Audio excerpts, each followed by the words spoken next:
Professional wrestling is the one true sport. Other sports have their share of intense, dramatic moments, but nothing can compare with professional wrestling.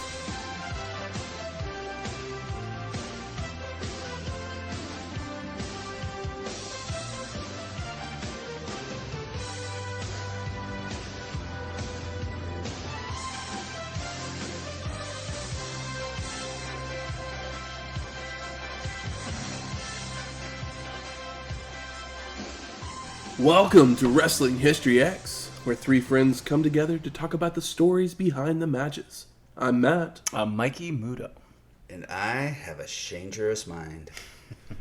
Welcome to episode 162, G1 Climax Final, 1995. Ooh. Gotta love a good climax. I mean, Who you know. doesn't? Yeah. I like to think that it happens for most people once a year, but here in Japan, strictly once a year. But spread out over a few days. Yeah. Just ongoing. Mm-hmm.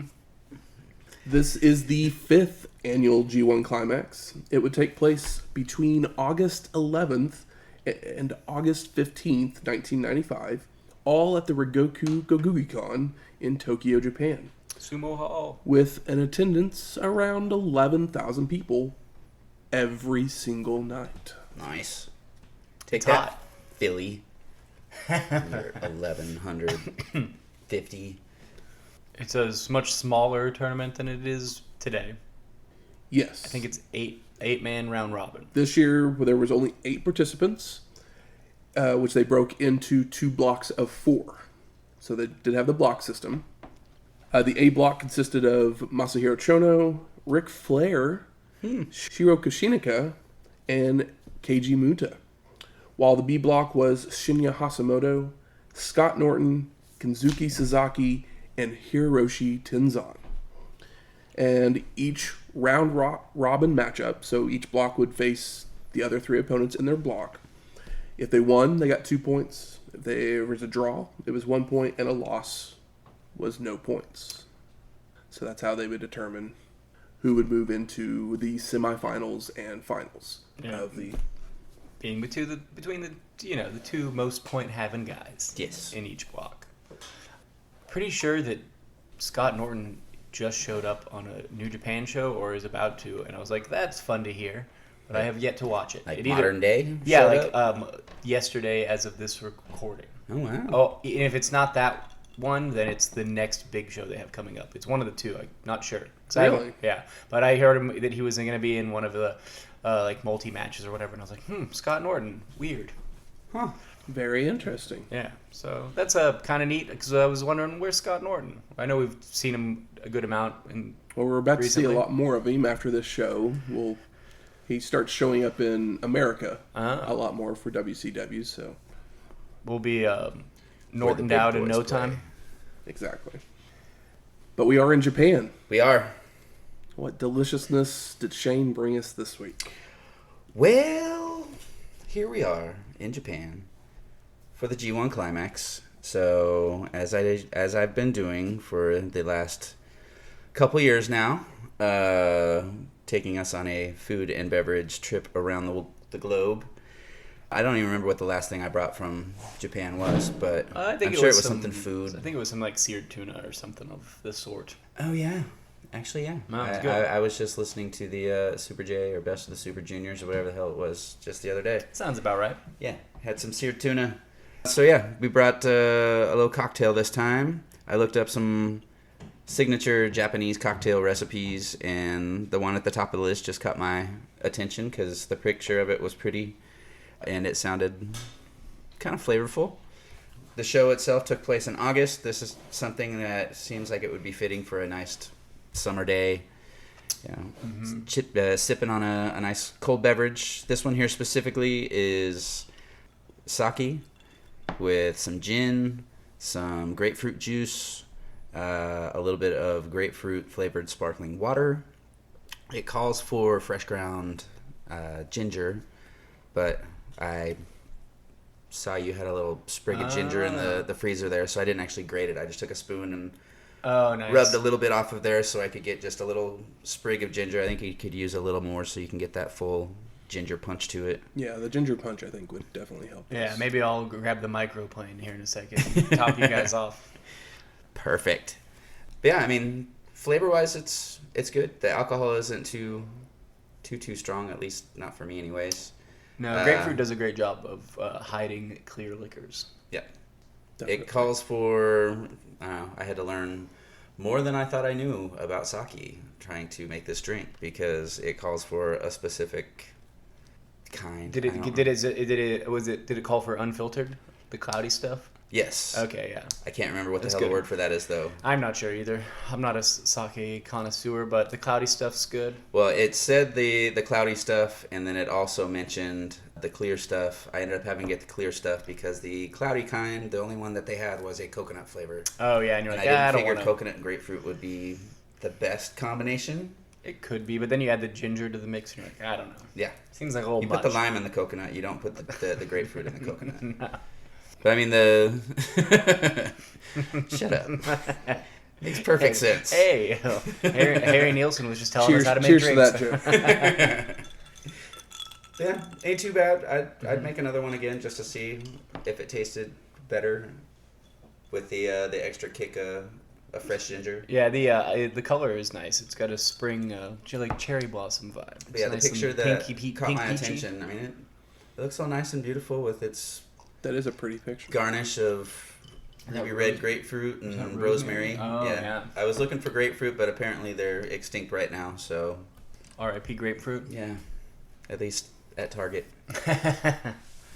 At the one place that he went to. Yeah, it's all I went good. to two places. I'd never been to Aldi's before, and I quickly realized that you have to know what's on the Aldi's weekly flyer before going to Aldi's. Kind of. Because they it's a don't grab really bag. have a whole lot of stuff. Yeah, it's a grab bag, but there's some good stuff there. You can get some good deal. But like if you're at a shopping list, you might not be going to catching everything at Aldi's. Yeah. If you're going in there and you're just like, I'm gonna They had no grapefruit look at around. Aldi's. Yeah, They had oranges and lemons.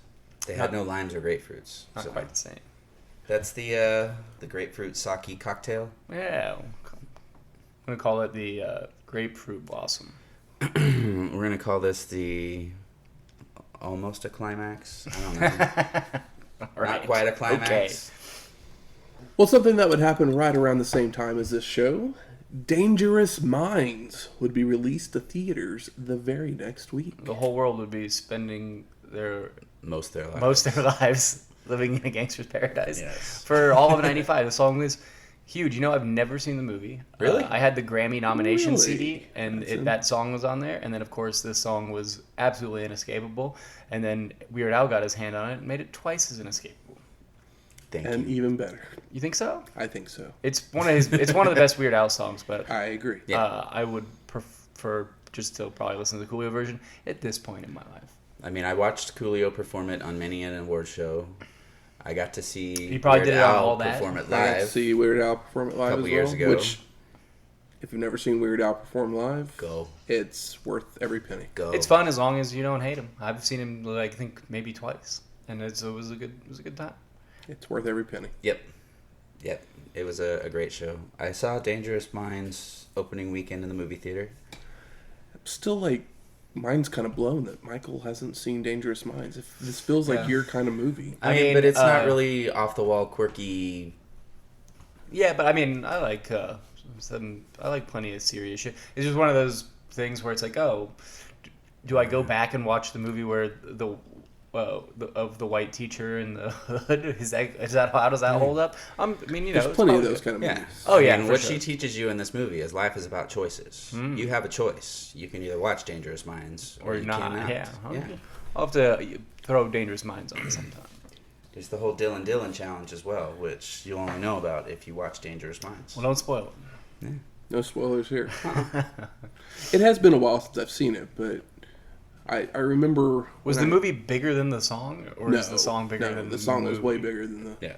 I The mean, the movie movie- was big, but the song was definitely bigger. I mean, like we said, Weird Al did a parody of it. And it's probably one the of song his is most, huge. It's probably like his most famous song. Oh, it's up there with Like a Surgeon and Eat It. Yeah, for sure. And then Smells Like Nirvana. the Star Wars song. Oh wow, yeah, That was a trip, that one's tough. seeing him perform that. with an orchestra. That song is definitely better than the movie that he was parodying. Yeah, Dangerous Minds is great. Who's the supporting cast outside of Michelle Pfeiffer? I'm trying to think if there was anybody that I don't blew remember up from anybody there. else. It doesn't have like a Lauryn Hill or a No. other somebody that It ended up being more famous later. I mean, Wade Dominguez played Emilio. Courtney B. Vance. Oh yeah, he was like a teacher or principal or something like that. Lorraine Toussaint, if that, however the hell you pronounce her name. Yeah, I mean, then Michelle Pfeiffer and Courtney B. Vance were the two. Paula Garces Yeah, I don't recognize really was names. one of the kids. She's gone on to be. She was the hot girl in the Harold and Kumar movies. Okay. Oh, I did see the first one a few times. Michelle Pfeiffer looking real good in this movie. Uh-huh. Well, I think the movie she did right after Batman Returns. Oh, really? At least the next big release or whatever. Oh, Danny Strong was in it. Danny Strong. He was Buffy, and he's done. He created Empire, the show Empire. Okay. Oh, okay. Yeah, I wasn't a Buffy guy. I mean, that's what I know him from, but I know he's gone on to be like a producer and creator of shows. He wrote the screenplay for the Hunger Games movies. Okay. So he's definitely moved into more of a producer type role, even though I remember him as I'm a big Buffy guy, so. Yeah, I love the Whedonverse, which I know think, is not the most PC thing to say. I mean, I like Firefly, and I actually have watched all of Dollhouse, believe it or not. I heard Firefly is getting picked up again. Is that true? If it has, I haven't heard that. Yeah. I mean, there's been rumors that they were going to do a remake of Buffy and Firefly for a while, or a legacy sequel type thing, whatever. Firefly reboot coming to Disney Plus. Interesting. This article was from February 15th. I'm more excited now than I was 3 minutes ago. Because that's one of my favorite shows. Yeah, that was one. I never watched it, but I heard everybody freaking out when it stopped because I think it like showed up and died quietly, and then It's people were 12. like, "Hey, this It's was good." 12 episodes of excellence, Yeah, and then the movie is Fun. really good as well. bring me some freaks and geeks, damn it. That's a great one as well. Some of these shows that Everybody's never made it past 50 now. one season. That's okay. So They'd be great for the 90s. yeah, they're just gonna boot it and be like, "Linda Cardellini died at a Grateful Dead show." We're like, "Oh, rough. That's upsetting." no, she can be the hot mom. Yeah, I mean, that's kind of That's her role. What she is. Yeah. But let's talk some G1 Climax. Let's do it. And we go straight to our first match. The Nature Boy, Ric Flair, versus Keiji Mutoh in an A block match. And is this basically for the final? Because we only got a couple of matches. We don't have them all. I only have a couple matches. No, this is from day 3 of the tournament. At this point, Nate was sitting at 3 points after a time limit draw with Chono and a win over Koshinika, while Muda had defeated Chono but had lost to Shiro, so he was only sitting at 2 points. Oh. So basically, whoever won this match probably had a good chance of being the A block winner. Yeah, they were definitely in the lead.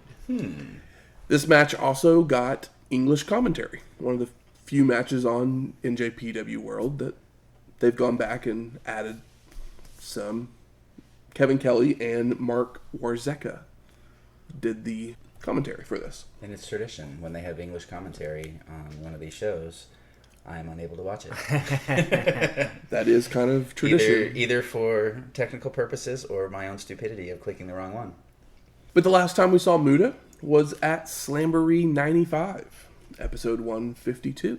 So remember that Mr. Wonderful Been a little bit. Keiji Muda match that we saw? I do. So the two men shake hands to begin before a feeling out process to start, including a test of strength by Keiji. The Nature Boy starts to work the arm of Muda, before transitioning to chops that send Keiji to the floor to regroup. And Mutoh is rocking a bandage on his forehead from a previous match. Yes. Back in the ring, Flair goes right back to the arm, but Mutoh escapes quickly with a headlock takedown that sends the two rolling into the ropes. The two start running the ropes at this point, and Nate goes for a monkey flip, only for Keiji to cartwheel out of danger, followed by delivering multiple drop kicks that send the Nature Boy over the ropes and to the floor. Mutoh then climbs to the top rope, but Flair has distanced himself to regroup before climbing back in the ring, where Keiji takes control with a headlock, only for Nate to make it to the corner to escape. The Nature Boy starts working over the cut on Mutoh's head, before applying a head scissors to continue to wear down Keiji, but they roll to the ropes to break the hold. The two men start trading blows when Flair delivers a knee to the gut, but after a reversed Irish whip, Nate is back body dropped by Mutoh and starts laying it in on the Nature Boy. We get a Flair flip to the outside, followed by Keiji bringing him back in with a vertical suplex, before delivering a dropkick and going up top for a missile dropkick, which Nate avoids and locks on the figure four. Bum, bum, bum. He goes for that shotgun dropkick, but just ends up kind of sentoning himself onto the mat as Nature Boy moves. Mutoh makes it to the ropes to break the hold, but the Nature Boy stays on the attack, working the leg with a rolling knee drop.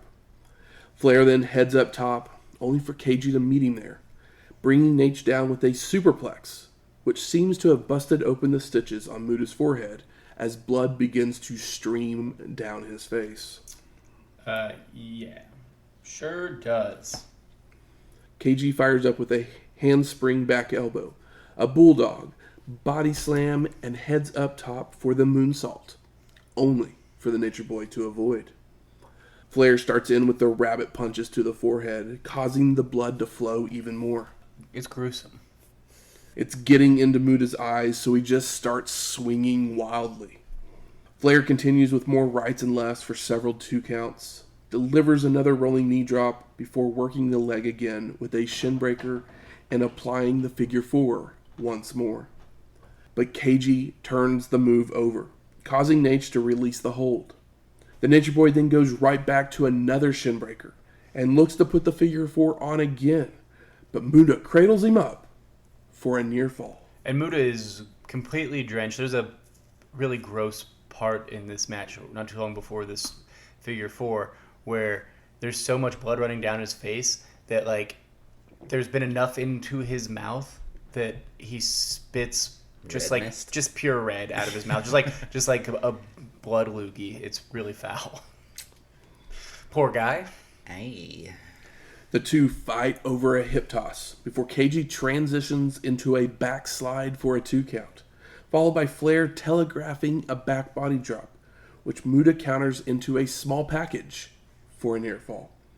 Nate with a big chop, but it just fires up Keiji, who starts to stalk the Nature Boy around the ring, where he hits a back body drop, a back suplex, before going to the top rope for a moonsault, for the pin, and the win.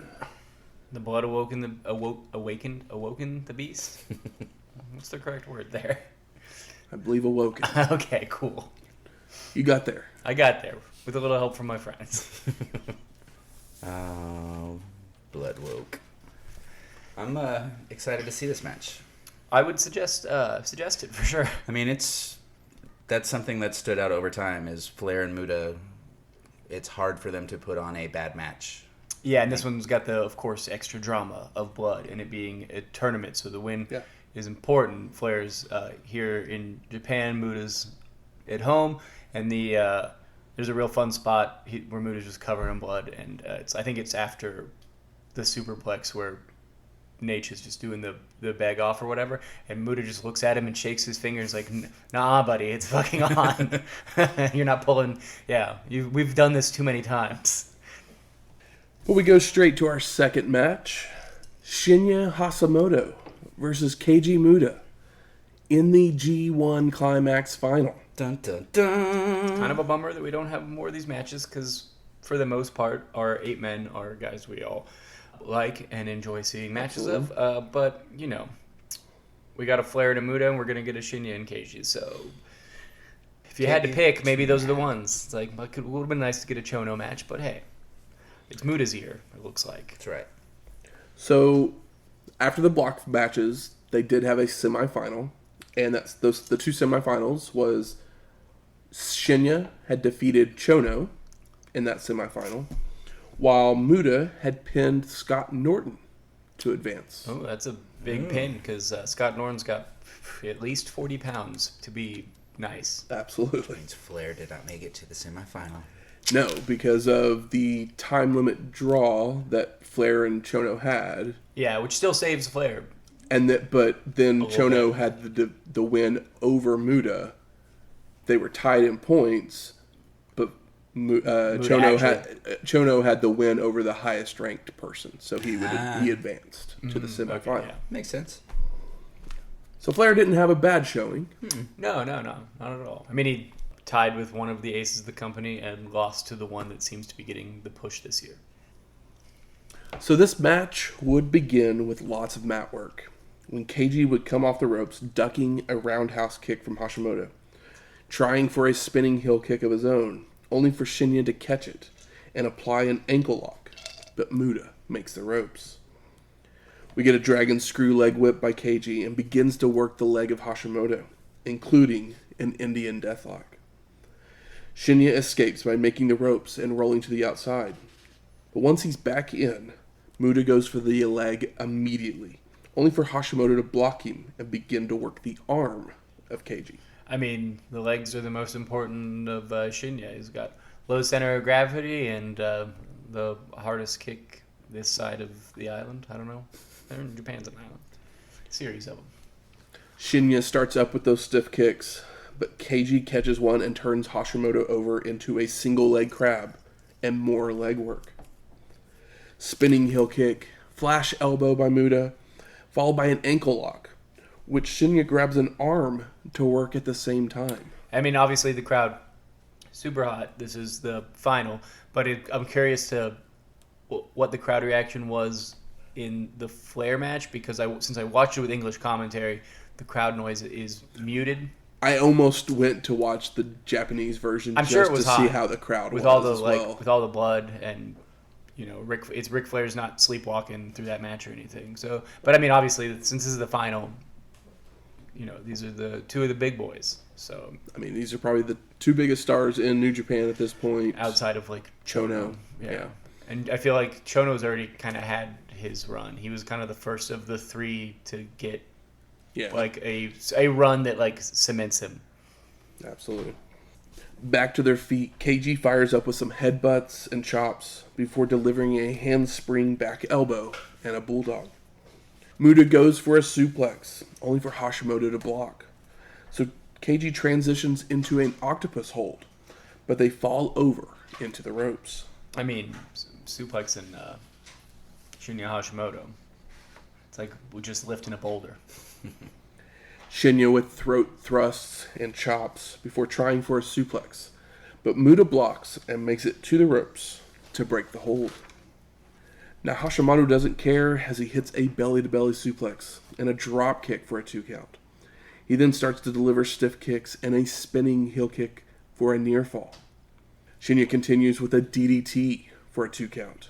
Tries for a Northern Lights suplex, but Keiji counters with a DDT of his own before locking on a cross armbreaker, which Hashimoto is forced to make the ropes to break the hold. And that spin kick right to the head. He really catches him on Mutoh. Mutoh hits a back suplex and heads up top, coming off with a missile dropkick, followed by setting Shinya on the top rope for a Frankensteiner for a near fall.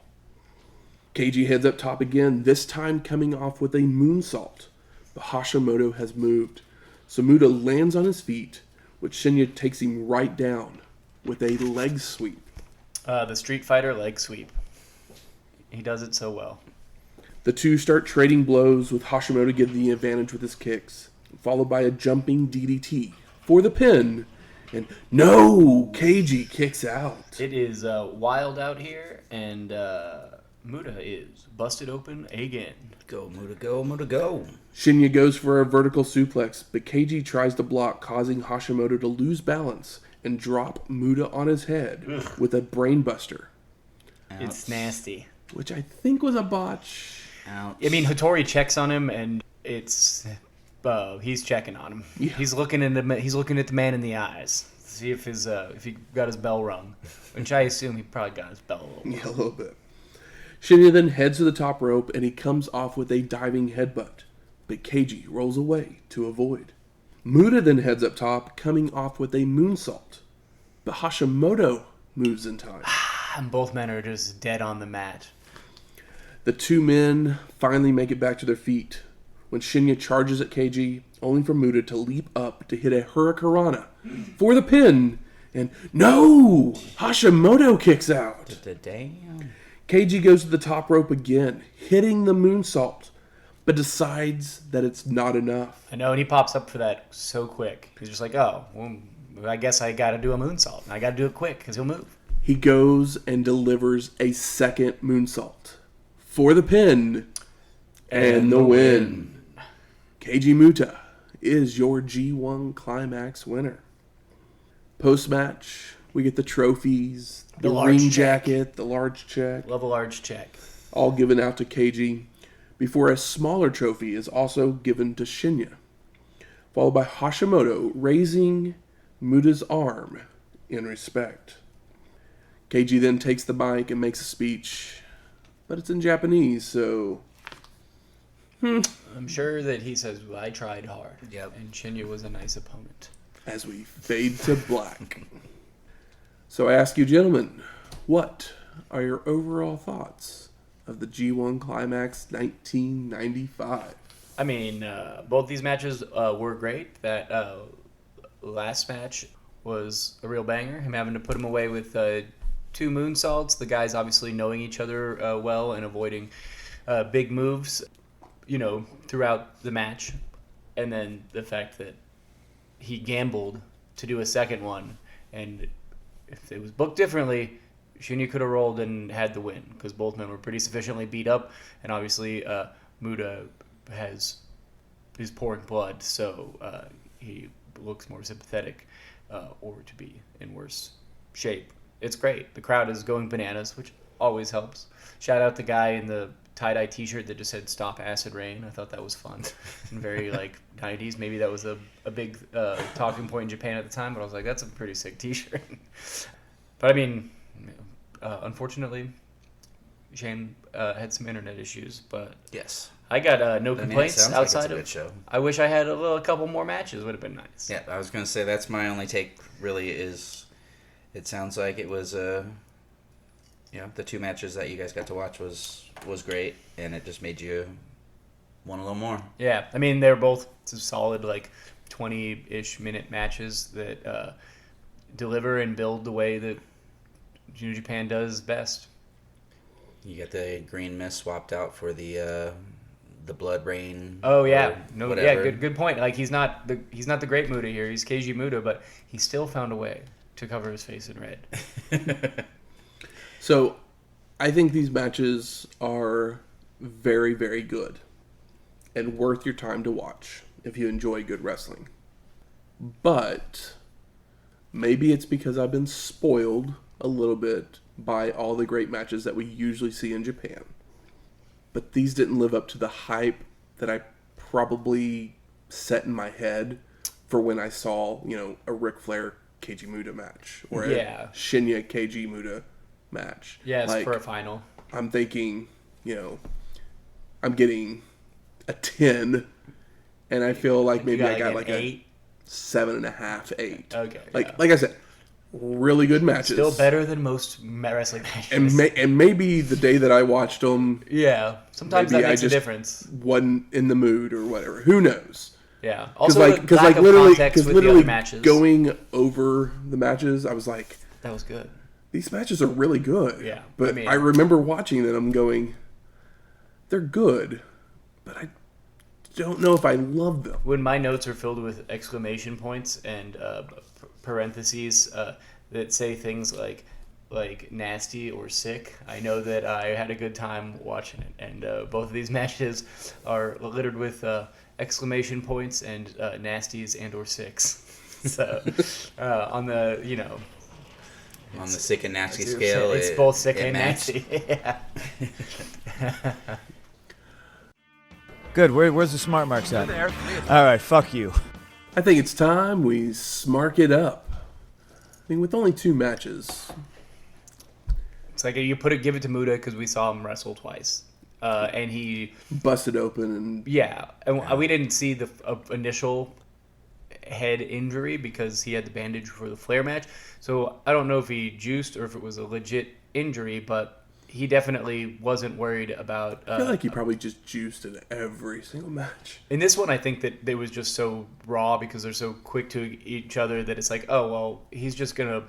Even if he took the DDT and it was like, as safe as can be, he probably just fucking jammed his hand into his forehead because he bled like as if it was a busted open stitch or something. So it could be stitches with a bandage, and he's just like.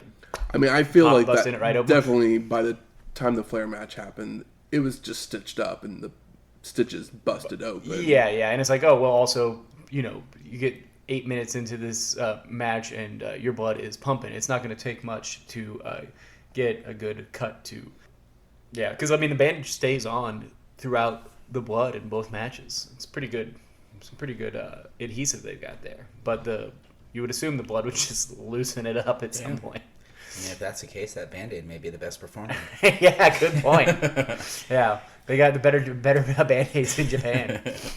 Were you surprised by Ric Flair being there? Yes and no. Excited. Yeah, because you just never know who's going to be in these Japanese shows sometimes. I mean, he hasn't fully come back to wrestling in WCW, so seeing him wrestle somewhere else made sense. It was just nice to see him not involved in a Hogan type of situation, or him to be the like leader of a heel faction that is not where he's the biggest star, but is kind of almost like acting as manager, but an active wrestler. You know what I mean? Yeah. It's kind of like a weird line where it's like, oh no, Ric Flair should just be.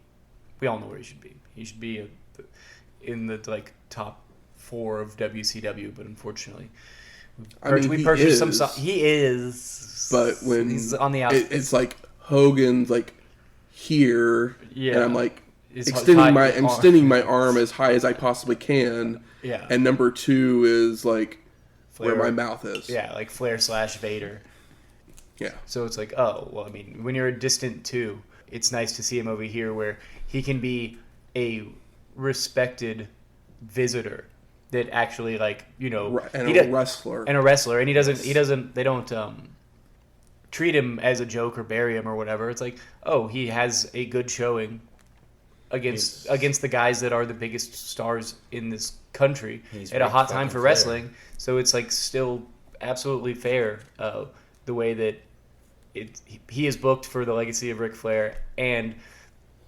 against these top stars, whereas in his hometown, in essentially kind of his home promotion, WCW isn't NWA, but it comes from that, and where he's just kind of treated as a main event afterthought is maybe a way to put it.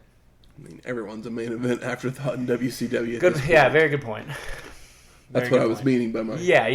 It's like, well, in a company where everybody's an afterthought until you legitimately get into the center of the card, and then people can attempt to shine a little bit. Attempt being a signature word here. I mean, obviously, I think we always say this on all the Japan shows, but most disappointing is always that we don't get to see more. Yeah. Yeah, it's a shame that we can't just have all, 16 matches. I mean, that would be a lot of show to watch, but even if we had... The finals for each A and B block would be nice. Remember how we had the show where we got almost everything and then we complained that it was too much? So I had a little bit of a caveat in there because sometimes it's like that's what we get on the January 4th show, and we do get to see everything. It can be a bit much. Yes. And now for a look back even further into the history of wrestling. The dusty finish. Ric Flair had held the WCW World Heavyweight Championship for close to 6 months. But when a contract dispute came up, the Nature Boy took the belt and went elsewhere, leaving WCW headed into the Great American Bash on July 14th, 1991, with no champion and no title. The company would place the top 2 contenders, and Barry Windham and Lex Luger, in a steel cage to determine a new champion. Lex Luger, born 1958 in Buffalo, New York, would grow up playing football, even playing in college at the University of Miami before moving on to the CFL and the USFL. He would walk into the office of Championship Wrestling of Florida in 1985, where he would meet Hiro Matsuda, who would begin training Lex, allowing him to make his debut in September of '85.